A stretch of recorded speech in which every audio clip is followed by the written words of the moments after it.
ஏபியரி அப்படின்ற வேர்டுக்கு என்ன அர்த்தம் அப்படின்னா, தேனீக்கள் வளர்க்கப்படும் இடத்துக்கு பேர் தான் ஏபியரி அப்படின்னு சொல்லுவாங்க. A place where bees are kept. அடுத்தது ஏவியரி. இந்த வார்த்தைக்கு என்ன அர்த்தம்னா, பறவைகள் வளர்க்கப்படும் இடத்துக்கு பேர் ஏவியரி அப்படின்னு சொல்லுவாங்க. இந்த 2 வேர்டுக்குமே ஒரே ஒரு லெட்டர் தான் வித்தியாசம். அதாவது செகண்ட் வேர்டு இங்கே வந்து பி அப்படின்னு இருக்கும், இங்கே வந்து வி அப்படின்னு இருக்கும். இதை நீங்கள் எப்படி ஈஸியாக ஞாபகம் வச்சுக்கலாம் அப்படின்னா, சின்ன போதில் நம்ம படம் வரையும் போது பறவைகள் அதாவது வரைவோம்ல, அப்போது இது மாதிரி வி போட்டு வச்சுப்போம். ஓகேங்களா? வி போட்டால் அது வந்து ஒரு பறவை பறக்கிற மாதிரி இருக்கும் அப்படின்ட்டு நம்ம வரைவோம். அப்போது வி வந்ததுன்னா அது வந்து பறவைகள், பி வந்ததுன்னா பீஸ், பி பி இப்படி கூட நீங்கள் ஞாபகம் வச்சுக்கோங்க. ஓகேவா? ஏவியரி அப்படின்றது பறவைகள் வளர்க்கப்படும் இடம்.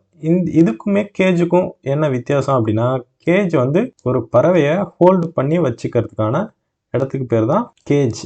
ஓகேங்களா? ஒரு இடத்துல இருந்து பிடிச்சி இன்னொரு இடத்துக்கு எடுத்துகிட்டு போகிறது. ஆனால் ஏவியரின்றது அது கொஞ்சம் ஏரியா கொஞ்சம் பெருசாக இருக்கும், பறவைகள் வந்து நடமாட கொஞ்சம் ஈஸியாக இருக்கும். அடுத்தது ஆக்வாரியம். ஆக்வாரியம் அப்படின்னா இந்த கடல் சார்ந்த உயிரினங்கள் வளர்க்கப்படுற ஒரு பெரிய தொட்டிக்கு பேர் தான் ஆக்வாரியம் அப்படின்னு சொல்லுவாங்க. நம்ம வீட்டில் சின்ன சின்னதாக வளர்க்குறோம் பார்த்தீங்களா, அதுக்கு பேர் ஃபிஷ் டேங்க்கு. அதே பெரிய லெவலில் இருந்ததுன்னா அது வந்து ஆக்வாரியம். அடுத்தது அபட்டாயர். ABATTOIR. ஸ்பெல்லிங்கும் ஞாபகம் வச்சுக்கோங்க, ஏன்னா நமக்கு ஸ்பெல்லிங்குமே கொஷின்ஸ் வரும். அப்போது அபட்டாயர் அப்படின்ற இந்த வேர்டுக்கு என்ன மீனிங் அப்படின்னா, உணவுகளுக்காக விலங்குகள் கொல்லப்படும் ஒரு இடத்துக்கு பேர்.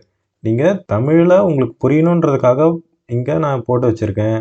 இங்கிலீஷ்லேயும் இதுக்கான மீனிங் தெரிஞ்சு வச்சுக்கோங்க. ஓகேங்களா? அப்போ தான் நம்ம யோசிக்கும் போது பேசும்போது நம்ம வந்து இன்னும் ஈஸியாக இருக்கும். அது நீங்கள் தமிழ்லேயே ஒரு வார்த்தைக்கான அர்த்தத்தை நீங்கள் வந்து ஞாபகம் வச்சுக்கிட்டீங்க அப்படின்னா, ஒவ்வொரு டைமும் நம்ம திங்க் பண்ணும்போது தமிழில் திங்க் பண்ணுவோம், அப்புறம் அதை டிரான்ஸ்லேட் பண்ணி இங்கிலீஷில் பேசுறதுக்கு கொஞ்சம் கஷ்டமாக இருக்கும். அதனால் இங்கிலீஷில் மீனிங் மேக்ஸிமம் ஞாபகம் வச்சுக்க ட்ரை பண்ணுங்கள். இது நம்ம புரியணும் அப்படின்றதுக்காக தான் நான் இங்கே உங்களுக்கு தமிழில் எழுதி வச்சுருக்கேன். ஓகேங்களா?